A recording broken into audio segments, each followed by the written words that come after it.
another episode of the Enoch generation, a generation that walks with God.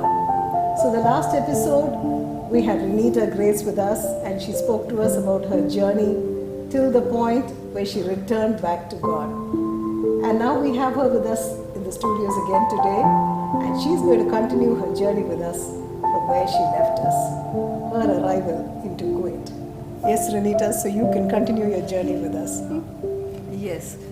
When I arrived in Kuwait, my brother called from Bombay, and he was totally devastated, thinking, what happened to my sister? I came in search of my sister. The best thing that God showed me that day was, he went around asking for Renita, and my second name was Grace, and everywhere it was written as Grace. Okay, so everywhere in the schedule, in the ticket and every place, they had written only the Grace, not Renita. My brother had gone and asked for Renita. That's when God showed me His grace always precedes my name. Amen. It's not Renita Grace, it is the grace of God which takes Renita Grace through everything. That became, it became the foundation of my life. It became the foundation of my faith in Christ. It became the foundation of everything I believed in. The grace of God is sufficient for me. And that is all that was required for me to get back to God, to fall in love with God again, to seek after Him more. So back in Kuwait, I had just done my degree, and my parents were busy with work and everything. But then they had a lot of prayer meetings that they used to attend. Okay. And I was seeking after God like anything. So you were literally hungry and thirsting after Him. I said, how did I miss out on God like this? How did I miss out on God like this? Every day when they go for work, I will be sitting and reading chapters after chapters, marking out, oh, this is what the Lord said. Every word was new to me. Everything that I read from the Bible, it was like, how did I miss all these things all these years? How did I not read all these things? So, and the evening, Monday they'll go for camp ministry. Tuesday they'll have a family prayer meeting. Wednesday they'll have another cottage prayer meeting. Thursday will be another camp ministry. Friday is it's a Arabian country, so Friday is the day of church. So we'll go for 9 o'clock service, 12:30 service, 3:30 service, and 6:30 service. Wow. And we don't know how we got that strength to run, but then because I wanted to go for all the 4 services, my parents will also come. And we will be there for all the services, seeking after God, going for every seminar, seeking means like all that we did was go to the church, go for prayer meetings, and this is how I sought after the Lord at that time. But that would have been a beautiful journey. It You was hungry, beautiful, thirsty, yes. and God had so many venues open And for you. He will talk to me, and I will write down everything, every day, whatever He speaks to me in prayer, I used to write it down. And then, meanwhile, they said, why are you sitting idly at home? I wasn't idle, by the way. But then they said, you can join some work. So, as a leave vacancy, I went into my mother's school where she was working. It was just a leave vacancy. So I consoled myself and I joined. But then that became my life journey for the next 16 years. Oh my God, 16 years. 16 years, yes. So I started teaching in the school, and I started loving the children. The love for the children did not stop with that. So, I started taking classes. Whenever there is something in the church, I will go and help the Sunday school. So you had a passion for kids. Yeah, passion for kids started coming out only then. Till then, I didn't know that I wanted to be a part of the children. And I started working there, and few years went by. Every summer we'll come here and we'll go. It happened for a few years, and then they said, you have to get married. I said, whatever you say, if the Lord's will, it will happen. So how old were you then? I was 25-ish. Okay. So I want the Lord's will to be done. I want the Lord's will to be established in my life, even in my marriage. So that is what I was seeking after. And all that I asked the Lord was, I do not want any arguments in seeking the groom, or from the groom side or from the bride side. If it goes smoothly, peacefully, I will take it as a sign that this is from you. If there's anything you don't want to proceed, God, you stop it well ahead of time, because I don't want these arguments which will be there for a lifetime. If there are arguments, please take it away from getting into my parents' idea at all. So, but that's beautiful. Now, you wanted peace. Yes. And I think we have the Prince of Peace, Yes. Jehovah Shalom, with us. Yes. Peace needs to prevail in a home. And that year, 99, when I was, one preacher had come, and he came and he spoke on Good Friday service. Out of the blue, he came and prophesied so many things on my life. And the pastor who was there with him, he said, "You come to this service, we will nurture you some more." So I started being in this church and also going to that church, where I started being a part of the worship team. Worship team will be like hours of praise and worship. I'll go for practice, but there will be hours of worship time, hours of being in the presence of God, which I really enjoyed. So Thursday worship practice, Friday there will be a service, Saturday will be the main service, then again through the week we'll be waiting for that Thursday evening. So one year I was really enjoying myself. So whenever they talk about any groom or anything, I will tell my mom, "You see what you want to see, and I will, whatever it is, it's okay for me." And they were going on talking about some proposal and all those things. I didn't put it into my heart.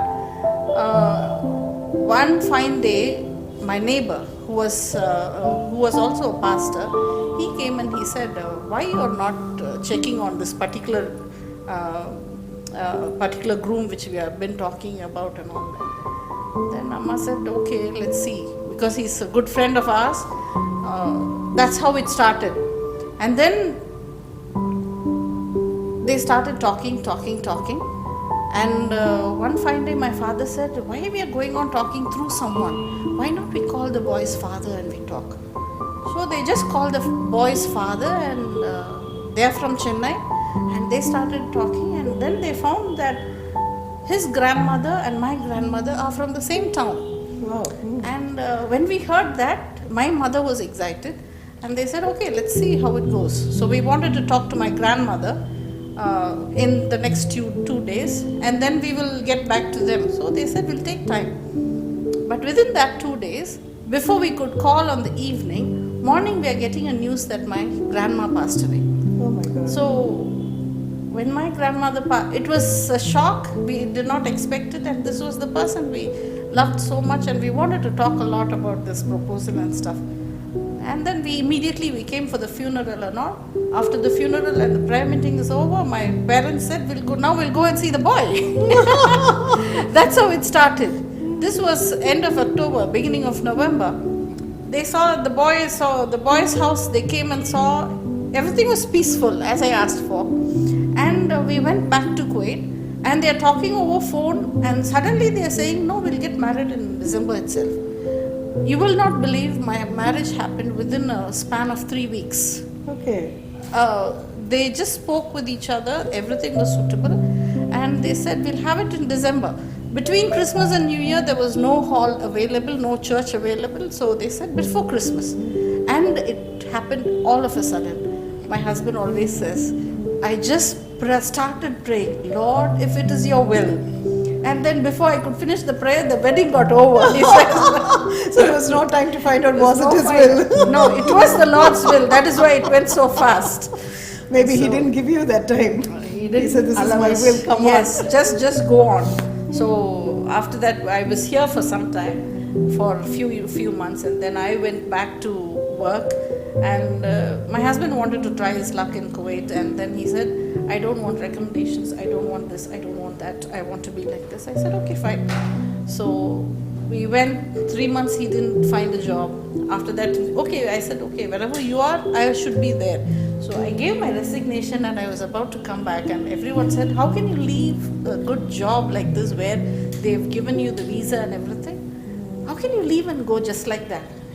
I said, what is wrong? Because my husband wants to go back, I might as well go back with him. So that is what was in my mind. Again we prayed, Lord, if it is your will, do something. And at that time he said, okay, I'll extend my stay for 1 more month and then we'll go at peace. That's what we thought. But within the next week, he got a job. Wow. In his condition, you know. He didn't know the language, there was no one recommending him. In his condition, he got a job, and then they gave him the visa, they gave him the mobile phone, they got him to the driving license, everything the company did. Okay. And that was a good thing So from the the Lord Lord. had literally ordained that you stay Yes. there for a while. He put me back, and then after a while we So had. how long were you there after your marriage? After my marriage, it was around 10 years. Okay. But on the whole, I lived there for 17 years. Okay. So for then we had our kids, our babies were born. I was really privileged because my mom was also there. Okay. She was also working So there. you had all the help that Yes, you needed, all the pampering. support. Yes. Because living abroad and having your mom with you, it's not easy thing, and it is purely the grace of God. As I told you, that grace of God always preceded my life everywhere I could see. And my husband's job was also very good, and slowly he started picking up, he started going to nations. That is what God prophesied when we were praying. Those 3 months, we used to fast and pray for the job because we wanted God's will to be done again. So we used to pray and see, God said, I will take you to nations. And we are not getting any jobs, but this job, he used to go for so many meetings, and everything will be in the European countries and these Chinese, Hong Kong, China, and all these places. So God took him to a lot of places. Because when he promised, he's so He does faithful it. to keep He's his so word. faithful, and he blessed us so much. We lived in the first floor. My parents lived in the third floor. Wow. So we used to be our lift used to be busy going up and down. Children grew up with my mom. As I said earlier, she taught them the verses, memory verses, how to pray, what to pray. Anything we will ask Jesus, he will do it for us. So the children. This faith was transferred generation Yes, to generation. generation. Oh my God, you're so blessed. Really blessed. It is the grace of God. So we were very happy there, and towards the end of the 10th year or so, I found myself clinging on to work so much. Meanwhile, I lost that job where I was. Then I moved to ministry, the ministry of Kuwait. That was also the grace of God, where I just went and asked some places, bystanders, and I went and applied the ministry, the government of Kuwait. There I started teaching, and I got selected there, and I got all the paperwork done. Everything, it is only the grace of God, because I did not know anyone there. But then What were you teaching I there? was teaching English to the Arab girls. Wow. So this was a government job that Yes. you got at the Ministry of Yes, Works. and it was a beautiful job because it's government work is till 2 o'clock only. So my school gets over sometimes at 12:30, sometimes at 1:30, and I will pick up my children and I will come home. Of course, it was hectic because I had to teach the higher secondary, and all the children knew only Arabic and I knew only English, and I have to teach English. They don't know English, and I don't know Arabic. So there are some times I had to learn the Arabic words for them to understand. So I had to learn the Arabic words to make it easier for them, and my English had to be way below simple. I had to simplify every sentence that I had spoken and all. So I had a lot of preparation going on with that. For 1 hour of class, I will prepare for 3 hours, and every day we had to have a lesson plan. Every class had a lesson plan, and of course it's easy once you start doing it. It will come as a flow. But then preparation for every day for 3 classes, 4 classes means it was very hectic. So, and it was taking a toll on my health also. So what I did was, that year I decided, I prayed and I consulted my husband also, and I decided to quit my job because I could not spend enough time with the children. When I come home, I will be totally exhausted, and they will bring their projects. I will just do their projects and give it to them. But then there was no conversation. There was, I did not have So you're time. with missing them. out on the kids. Yes. So what I did, I resigned my job. Everyone said it's a good job, government job. Monthly salary was good. Monthly, before anyone gets the salary, the government pay will be there. But still, I said no. My kids are more important than anything. So I stayed with my children. We had moved out of that place where we were in the first floor and third floor. We were close to my kids' school. So I spent a lot of time with the children. Back again. I had a lot of time for prayer. I had a lot of time for Bible reading and counseling and all that. So I was enjoying that time. That's when the next boulder came. My husband lost his job. Okay. So when he lost his job, we didn't know what to do next. But then he said he wanted to get back to India. I said, whatever you decide, I will stand by you. So he came back to India and he said, we will all go back because I don't want to look for another job. I don't want to seek out and go and fight for what happened and all those, because he was wrongly accused and he was just terminated without any remuneration or anything. So he said, I don't want to fight back because this is a Kuwaiti who has done it. I don't want to go for it. If it is we will just keep quiet and we will go. I said, okay. Children had to get out of school, and my husband came, and after that I packed everything. I had to sell off those things which were there accumulated, and moved everything through sea cargo. So it was like your entire Yes. stay in Kuwait Came to an a end. halt and you came back Yes. to live in India. Yes. So viewers, she's been sharing with us her walk with God and the experience that she had when she was in Kuwait, and now she's moved back to India, and in the next episode we will be meeting her and she will be talking to us about her walk with the Lord and her walk in the family and the Enoch generation that is rising up in her home. God bless you all.